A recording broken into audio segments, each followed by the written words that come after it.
It's Thursday in Colorado, and we're here with a Denver native, Trevor Toms, coming to us live from Nashville. How are you, Trevor? Doing well, doing well. Thanks for having me. Thanks for being on. You are a Colorado native and recently relocated to Nashville, correct?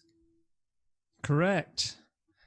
Yep, I And just moved in November out here. wow, in the middle of a pandemic, you've made a big leap, huh? Yeah. Well, it seemed like as good a time as any to try my hand at music out here in quote unquote Music City. Right on. Well, first of all, what give us a little bit of a taste of your background a little bit in Colorado and kind of what brought you to this decision to move across the country. Yeah. I played I've been playing music in Denver. Well, I've been playing my whole life. Um, Starting with singing in church, and then singing in high school choir, and then bands over the years. And most recently, in Denver, we had a 7-piece soul rock and roll band called One Way Ride that was a lot of fun, and some really talented musicians, and tried that for about 5 or 6 years, trying to make our way onto the scene there. Met a lot of good people, etc. But managing 7 artists all in one room is a challenge. So Was One Way Ride yeah, was that a collaborative project between you and other musicians here in Colorado, or was that primarily a band that yeah. you headed up, or where did that come It from? was it was all Colorado. Yeah, it was all Colorado musicians. Tony Goffretti actually was the um, lead guitarist, and he and I co-wrote mostly everything that One Way Ride did. And it started out as a 2-piece acoustic band to kind of fill in stage time, and turned into this, different iterations. It was a trio for a while with Laura Gibson. She's big with she was with Pink Hawks. She sang and played keys with Pink Hawks, um, Denver group. And we added folks left, and ended up with, like I said, 7 people, all Colorado musicians. They all play in different groups that you would know about. And turned Cool. it into quite a soulful, energetic project. Sounds sounds like a great little project, and I know some of that music is available on your website and certainly through all the streaming services. How did you uh, go from a one-way ride to a one-way ticket across the country? Right, that's a good question. uh, I've for the last couple years, I've had a solo act that I've been trying out under my name, under Trevor Toms. And as I learn more, especially from all the members of One Way Ride and other bands I've been with, um, I started to develop my own style and my own songwriting, which is really what I'm out in Nashville for, is to spend time with songwriters, folks that are no names to folks that have a couple of number one hits, right? And they're all just here. They're all in the bar. You just run into people, even Grammy winners. They're just hanging out. And I wanted to engage with the songwriting process out here and develop my own name under that. Awesome. All right. Well, I see you're all ready to go with your guitar and harmonica and vocals. So why don't we go ahead and hear a song? Hear what your All right. sound is. Yeah. Uh, this piece is called Heaven Knows, and actually this is a very good transition song because I wrote this in Denver and recorded it with my trio, just Trevor Toms trio, but that's Brad Piper and Timothy Sadler, and let's see, Timothy plays with Fortune and Fallacy. They're a metal group in Denver, and Brad Piper's been on countless projects. There are all kinds of folks out there who know him for bass production, recording. But the three of us recorded this at the Decibel Garden in Denver, and it's being mixed and mastered out here as we speak. So, like I said, I'll play a track from that one. Awesome. Thank you. Looking forward to it.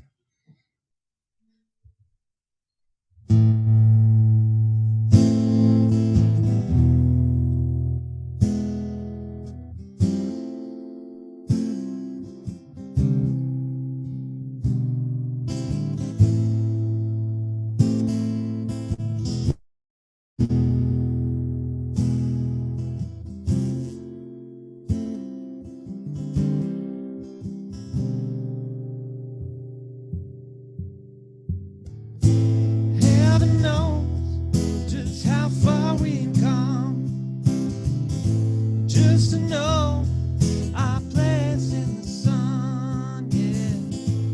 Heaven knows that our hearts are born to run. All I know is we've only begun. Summer days are long when the fever's high. Though our will is strong, time is passing us by.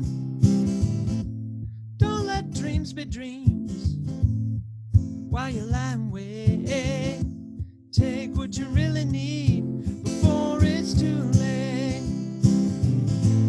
Heaven knows just how far we've come, just to know our place in the sun, yeah. Heaven knows that our hearts are born to run. All I know is we've only begun. Summer days are long when the fever's high. Though our will is strong, time is passing us by. Don't let dreams be dreams while you're lying awake. Take what you really need before it's too late. Heaven knows just how far we've come, just to know our place in the sun, yeah. Heaven knows that our hearts are born to run. All I know is we've only begun. Feel the northern breeze and let go. Sweep you off your feet and let go. Set your mind at ease. Just let go. Just let go.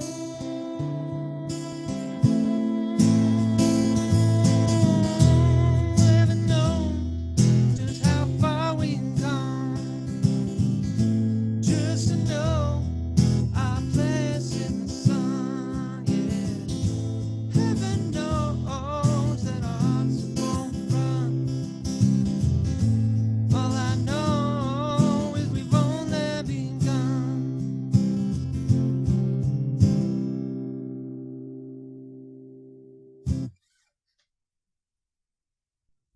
Excellent. Thanks. Yeah, absolutely. So that's the song being mastered right now in Nashville, and you wrote it out in Denver, and definitely can get some sense, I think, of where your thought process is about that. and it's kind of apropos, right, for the times. We're certainly living in massive uncertainty right now. Right.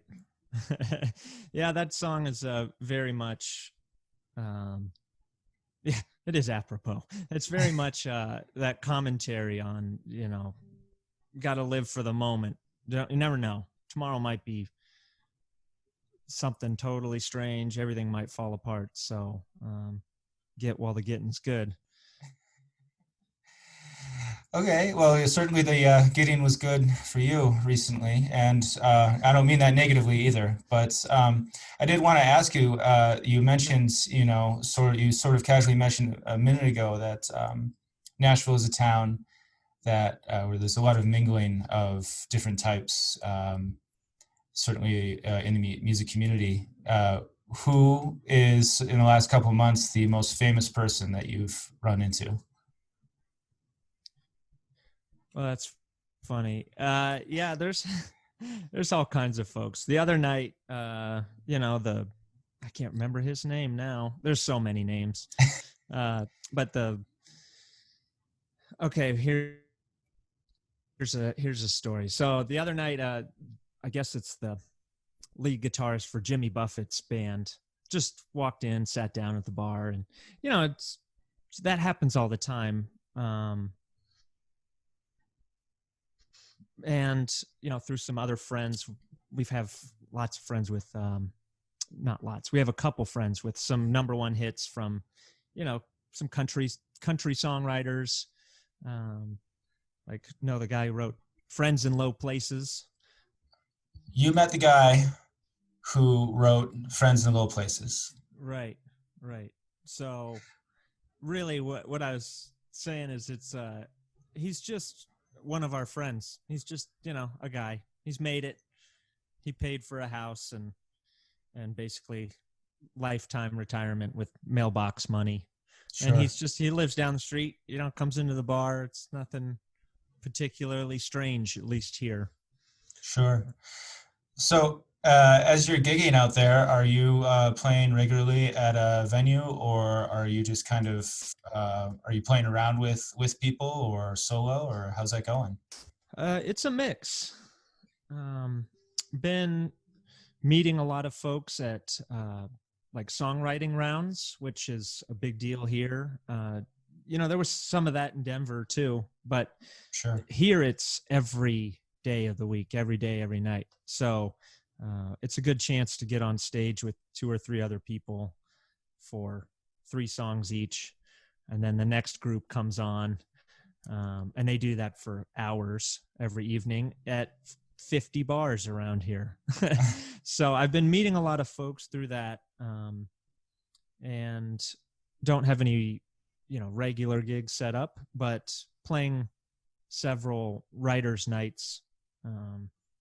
In Nashville, there's a couple different tracks. I mean, in Denver, you book a show and you agree on the contract, right? The payment and all that, how long it's going to be.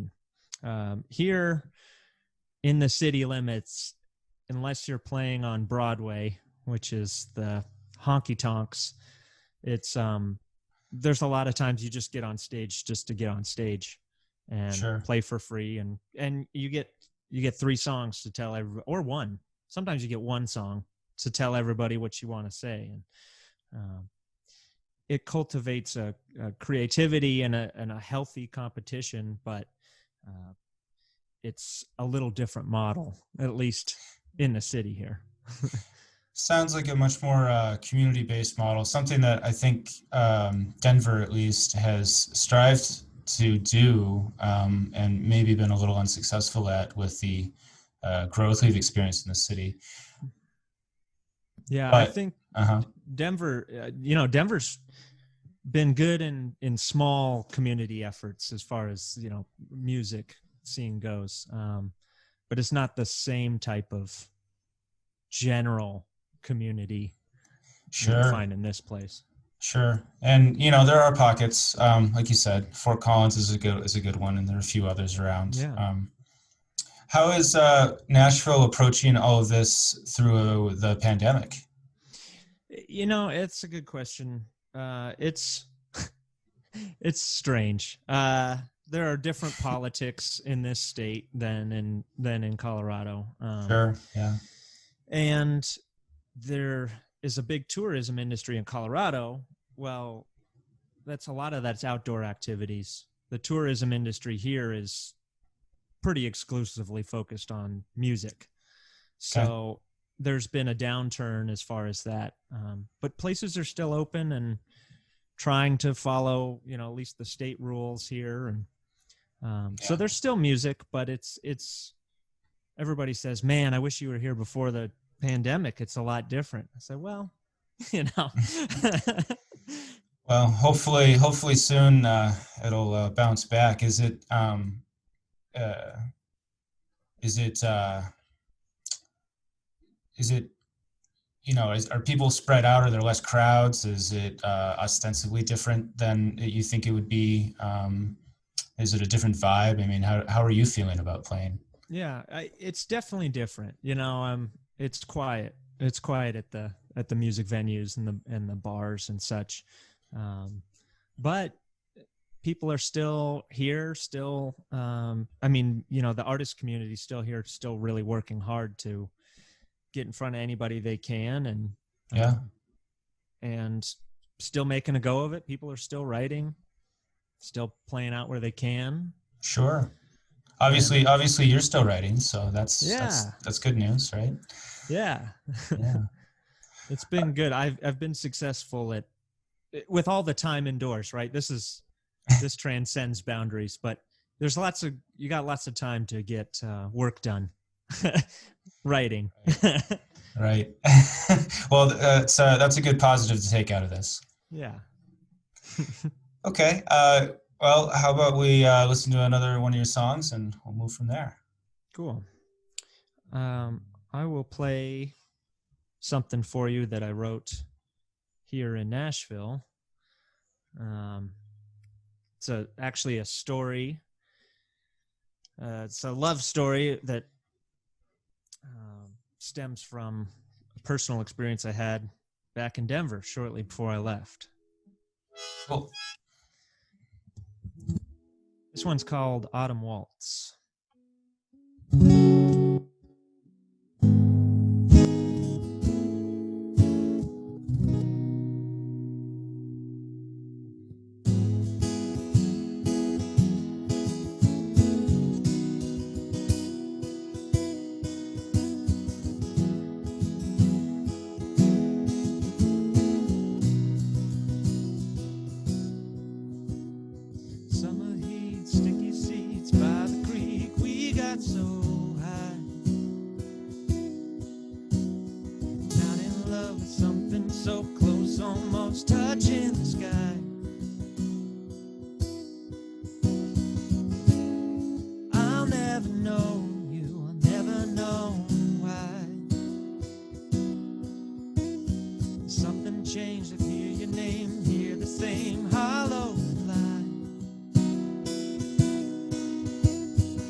So no pressure, Yeah. but do you care to expand on that at all?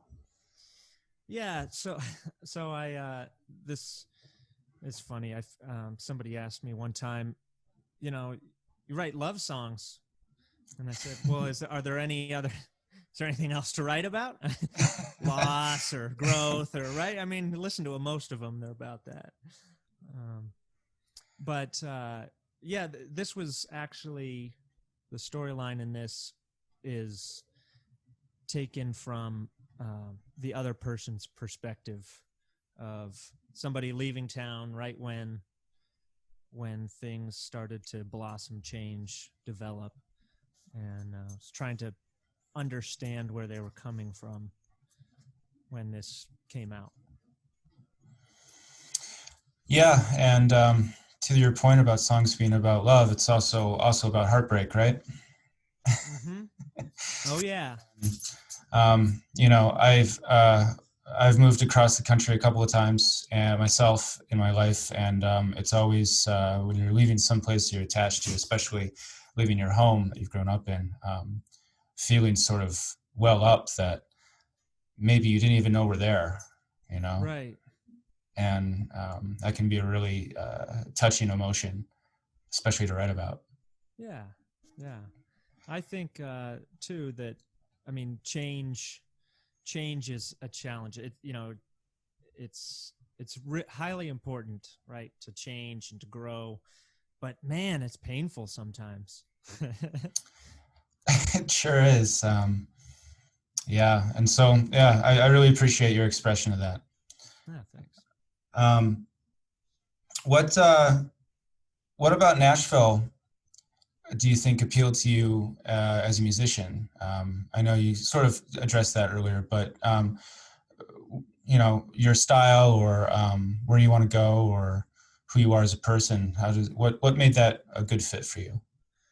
Or Well, what makes that a good fit? right. I'll put the question in this context. To relate it to Colorado, right? Sure.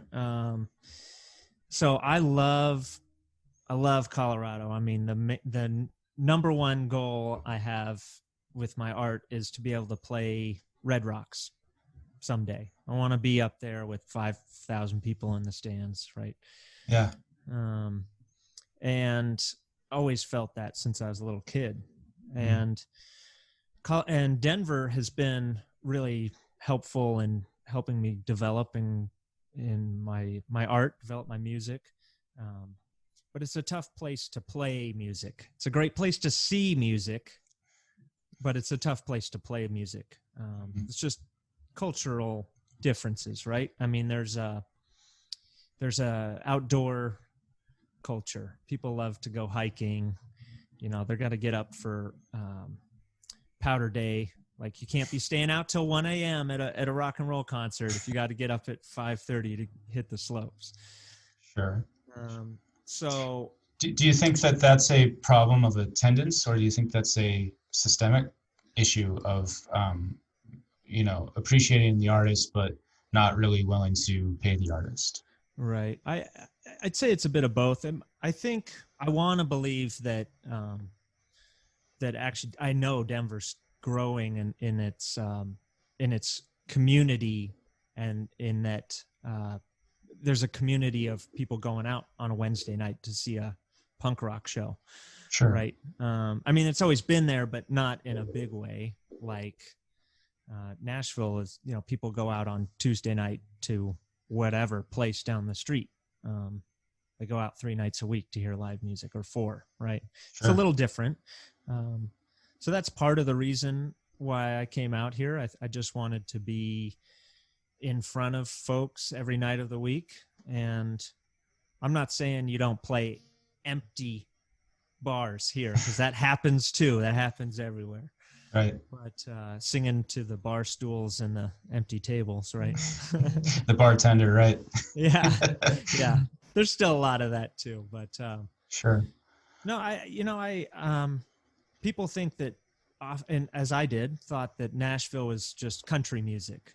Hmm. I think in historically, yes, but that's it's a diverse place now in culture and music, and there's something for everybody. And it's interesting to see that country history with, you know, a pretty lively hip hop scene, or the indie rock scene that is growing here is getting close to what the indie rock scene is in Denver. Hmm. Okay. Well, what would you describe as indie rock then? Yeah, yeah, yeah. It's a very good question. Oh man, I would say that's tough. I got into a lively discussion, if not a full-on argument, the other night about genres with some folks at the bar, which was fun.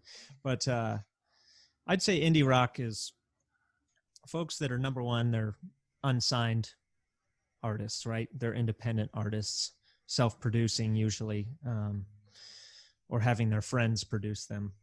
And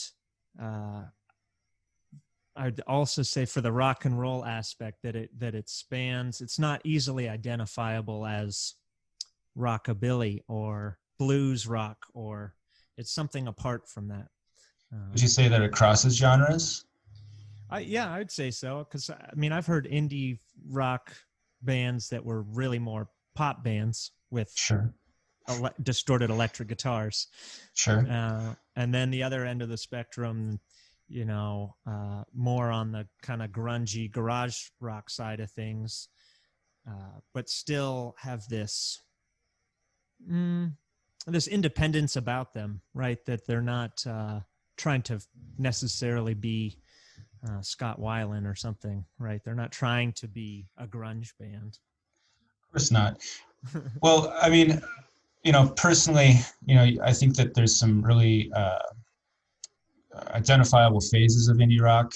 You know, you've got the kind of the garage grunge era in the 90s, and then it morphed into sort of just a rock and roll era in the aughts, and then it became really, really popular out of that. Right. And you know, I literally became pop music. And Right. now there's so much more accessibility to music than 20 years ago, when, you know, you and I were growing up, that I think it's really hard to truly define what indie music is. And maybe you have the best definition, which is you just say it's all artists who are unsigned.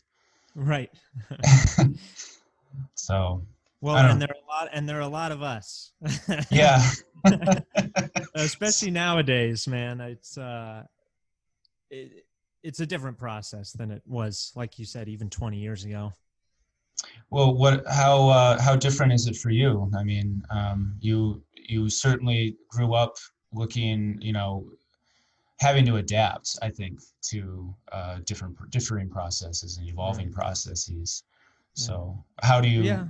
how have you adapted?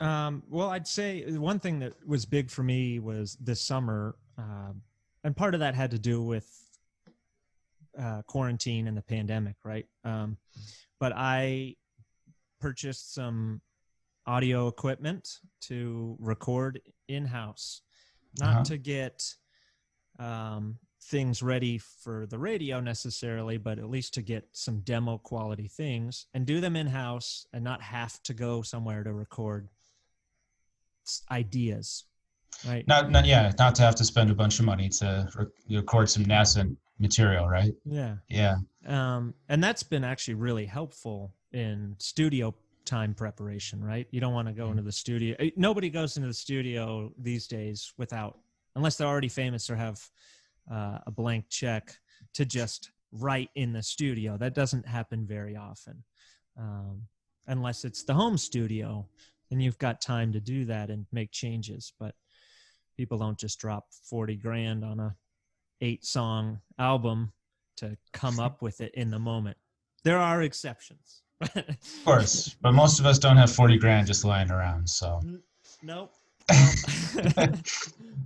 So, do you have any things that you have any ideas of some lessons that could be gleaned for a town like Denver from a town like Nashville and in comparison, in comparing the two scenes? Yeah.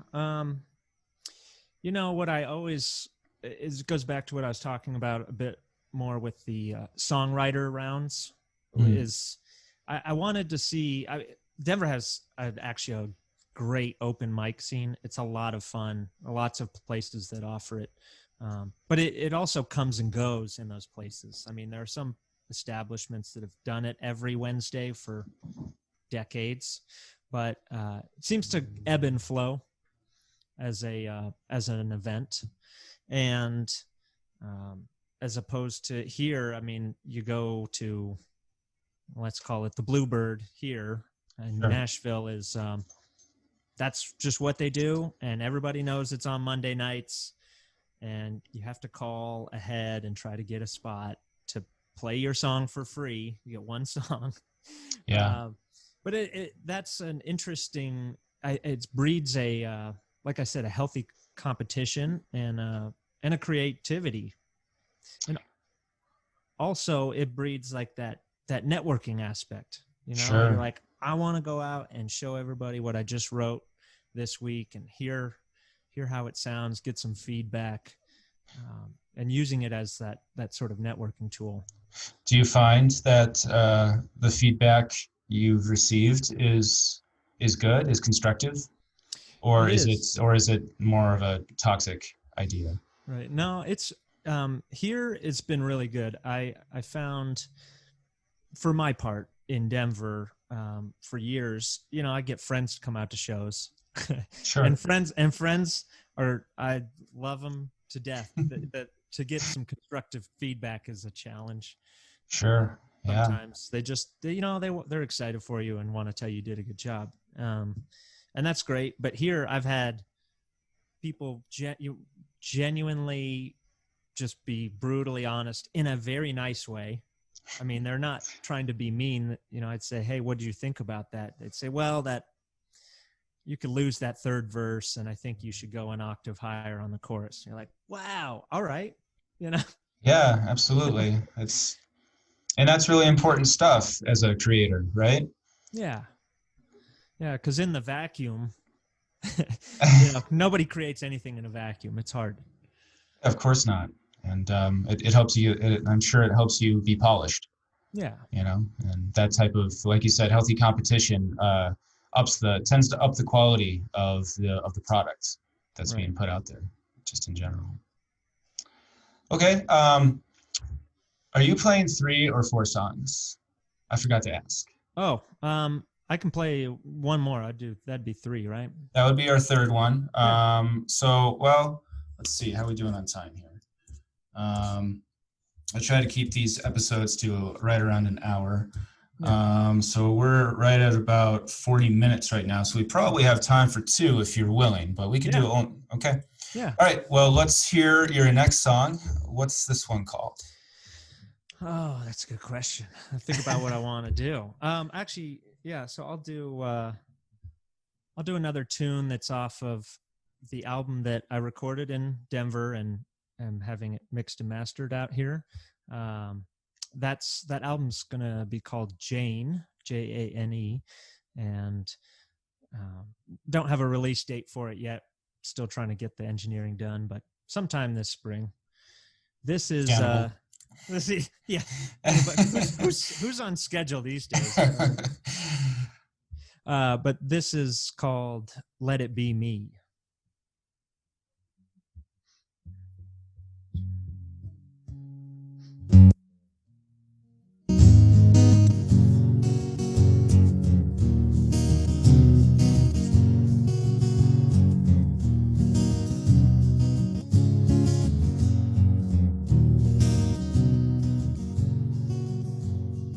Western light is fading now. You're stuck in this town. Promises and hopeful dreams, broken pieces on the ground. Hear your voice breaking out, hear your heart screaming out. Words are just a whisper, lost in the crowd.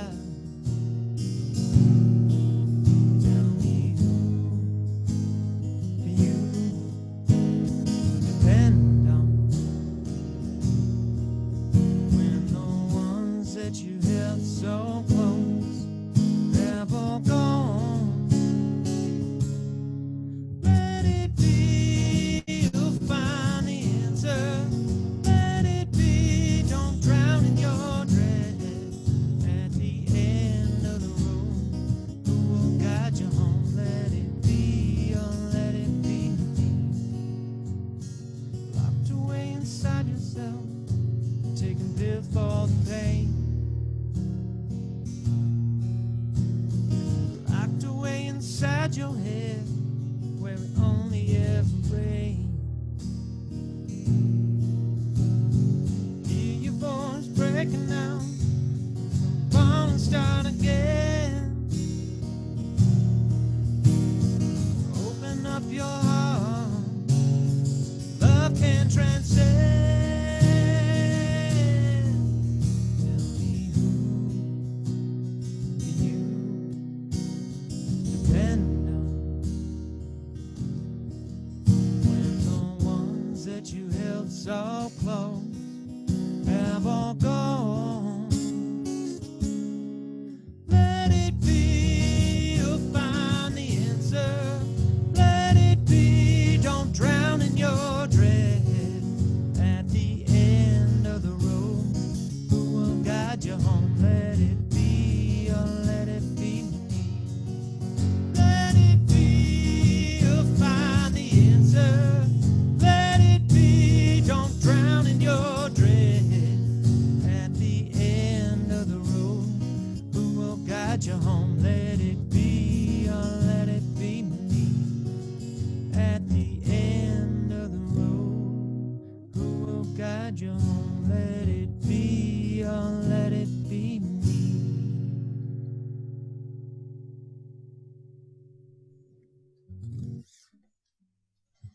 Very nice.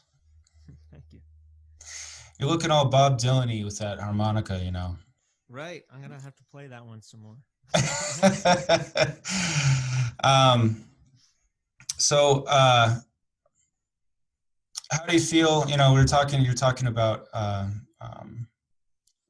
open mic scene in Denver, which, you know, due to some of the political differences in Colorado as compared to Tennessee, uh, things aren't as open here. A lot of open mics aren't around, and I'm hopeful and interested to see how those fare post-pandemic.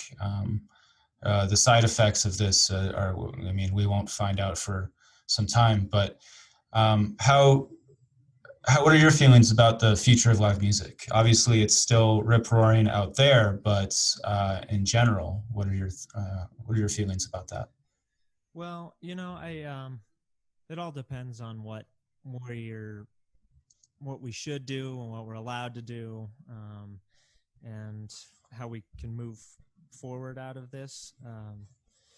But as a as a global community at this point, but Right.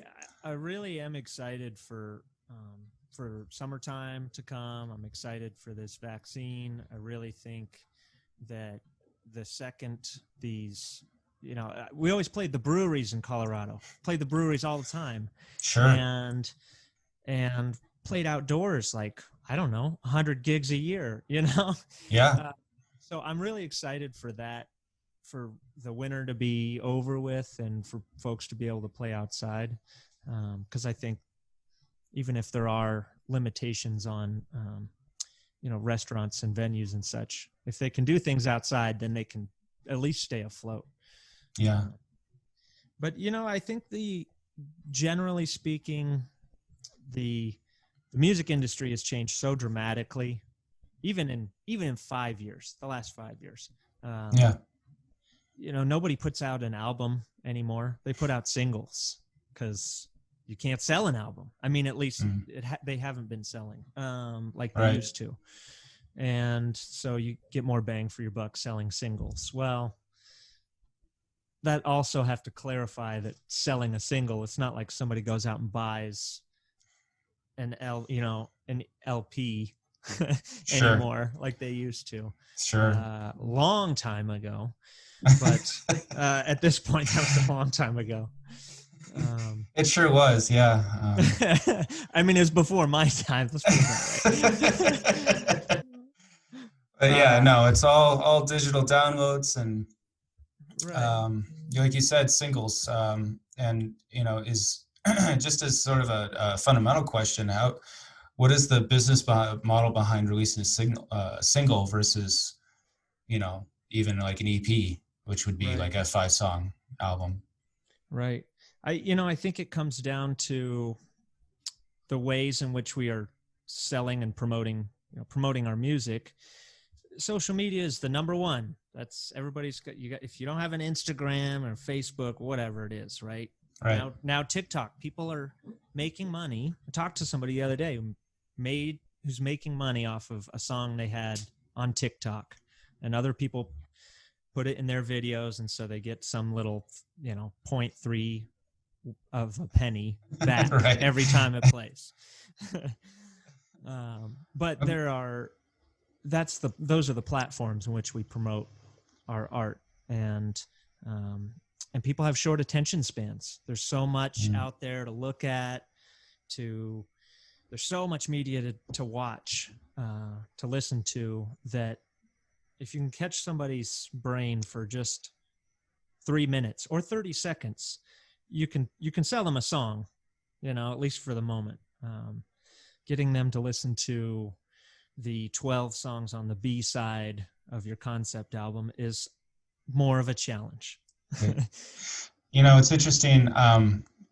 You're always kind of taught to, when you're pitching something, that the first 30 seconds are really all that matter.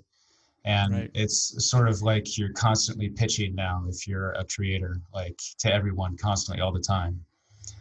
And yeah, it seems like it's becoming, well, especially with self-produced music, you're your own PR person, right? Right. And it becomes just another job description in the long line of job descriptions of an artist, whether it's graphic art or, visual art or music or, what have you. Right. So that takes time. It takes time and energy, and it takes time away from creating the music, creating the art. And I think, like I said, people have short attention spans. You got to get them. That is the rule, right? 3 seconds, 30 seconds, and then 3 minutes. Yeah. It's pretty much all you got. And these days, it's all you got with anybody, it seems. Certainly if you're a creator. Right. This podcast notwithstanding, you get almost a full hour with me. So yeah. Like I said, I've watched a bunch of these episodes. I like your show, and you've had some of my friends. I think you did one with Cara Elizabeth. Cara Elizabeth back. Cara Elizabeth. Yeah, Cara. That doesn't ring a bell. I don't know. I don't think I did. Maybe I know. Not. But I'll write the name down. Okay. Yeah, she's great. She's great. I really appreciate you listening to the show. It's good to know that somebody's listening. Yeah, man.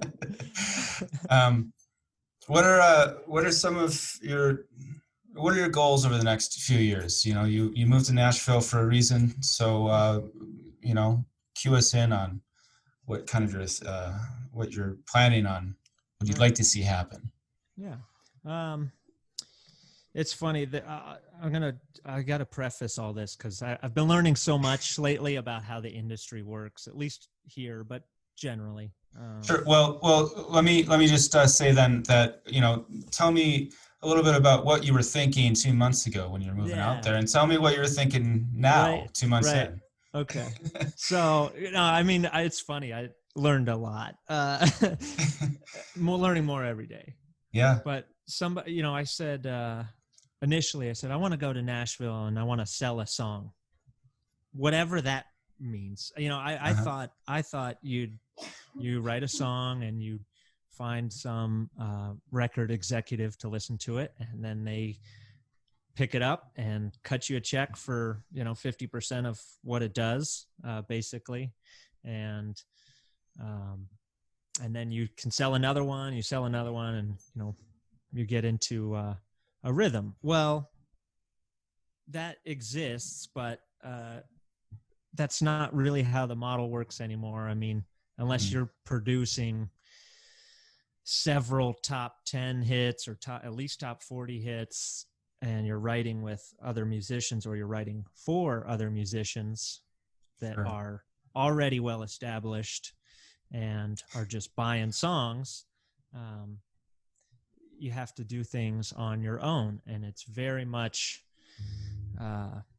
put me back into this place of I'm not trying to write for Taylor Swift. Now she Even writes though her. that might be nice, right? That would be sweet. That would be really great. Uh, she writes most of her own stuff anyway. But the idea is like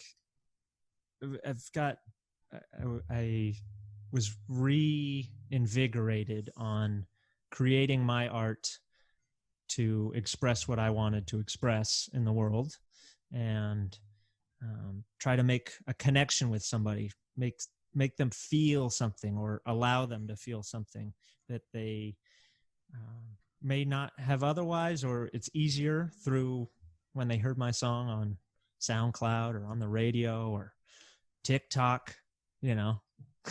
Yeah, yeah, Maybe it makes a connection with them, and I wanted to get back. I've started to get back into that idea, and if I can earn a paycheck off of that through the mailbox money, as they call it, you know, then that'd be great. yeah. But I sort of I've been learning some things about really what's important, and this whole year has taught me that too, right? It's sort of checked is a good check for us, like what's really important. And I thought, you know, I'm going to make music the rest of my life. I'll go try to shop some of this out, or maybe make connections and write with other cool people, and maybe I'll get paid, but I'm just going to do it anyway. So anyway, that's kind of where I was and where I think I'm going. Cool. Yeah, no, that's I think that's a healthy attitude, right? Like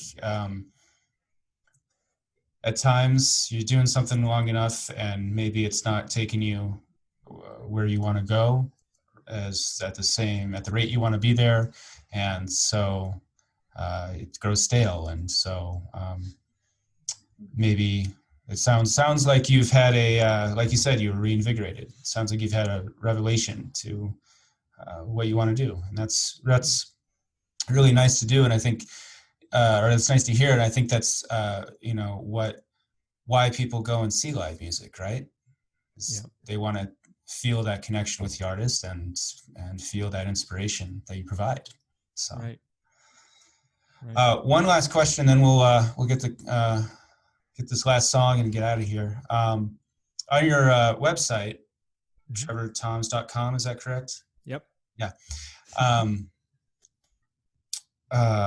You have a picture art installation you did where you have a heart wrapped in chain, and you're sort of grappling it.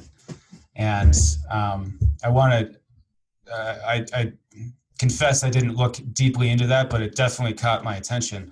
So I just wanted to ask you if you could, you know, give me the story on that. Yeah. I really, as an artist, I wear my heart on my sleeve. And so that particular symbol, that imagery, has been integral to my idea of myself as an artist, as a musician. And it's on my business cards. I got, you know, it's everywhere, album covers, etc. But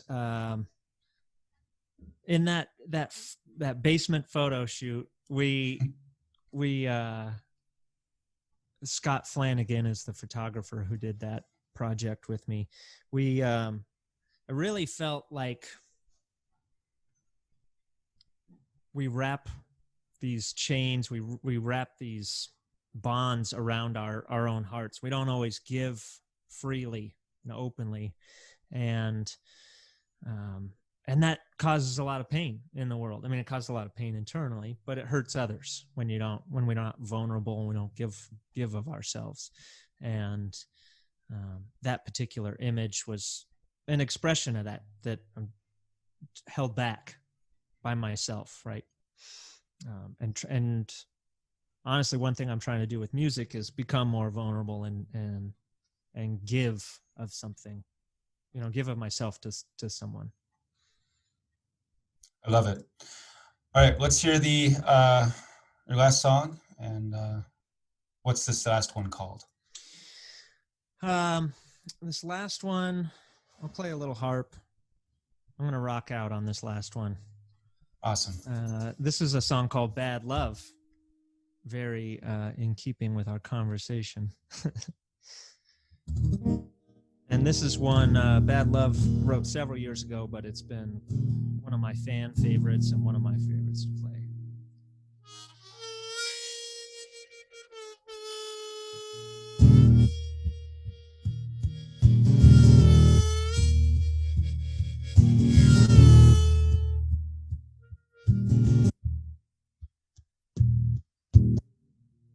Play with love, play with fire, lay them on sweet desire, bring them in, take them higher, string them up out on the wire. Ooh, our love is bad, bad, bad, bad.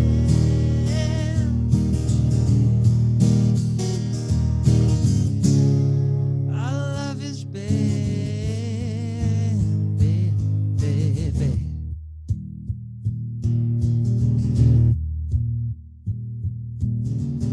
There was a time when I had you. There was a time when we were true. Our love was something real, so sublime. When crossed, baby, when crossed the line. Oh, I done you bad, bad, bad, bad.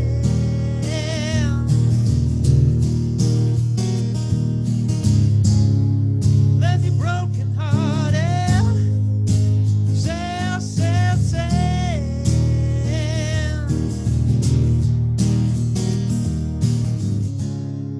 Must have drove you mad, mad, mad, mad.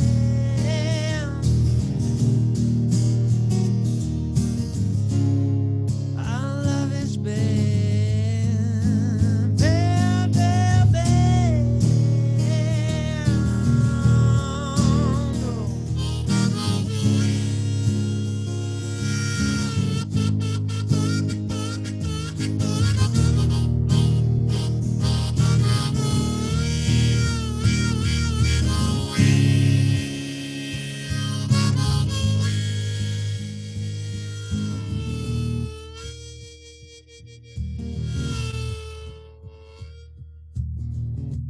Light a smoke, take a drag.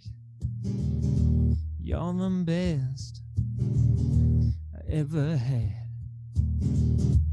Think I'm falling for you one more time. You strung me up, hung me out to dry. Oh, you done me bad, bad, bad, bad.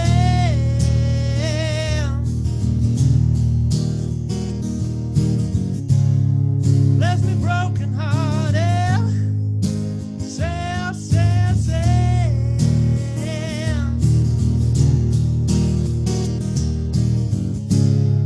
Our love is bad, bad, bad, bad.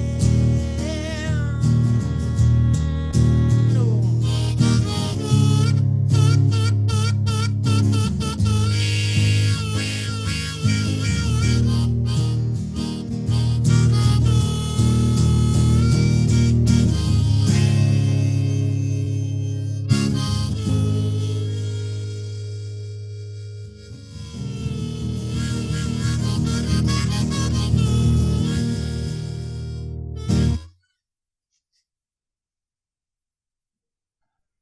I struggled to unmute my mic there. Sorry. That was great.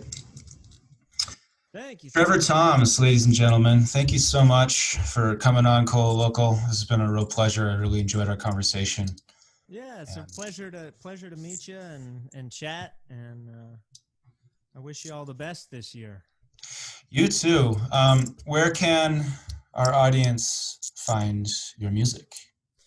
Right. So trevortoms.com is a good place for shows, and even live stream uh, dates are listed there. But I have music on Spotify under Trevor Toms. I have music on SoundCloud. It's all over the place. It's on Apple Music. It's everywhere. It's usually under my name. And I'll be doing a couple little tours down to Florida, New Orleans, spending some time in Kentucky and around here, Tennessee. And I'm going to make it out back to the 303 in late summer, I think. So Awesome. Well, we look forward to hopefully seeing you back here this summer, hopefully with the ability to play in front of a live crowd and right. a packed house. And yeah, absolutely wish you the best. And we'll have to check in with you again in the future and see how things are going out there. Yeah. So, hey, thanks so much. I really appreciate it. yeah, thank you, Trevor. And until next time, this has been ColoLocal. Thanks for listening, everybody.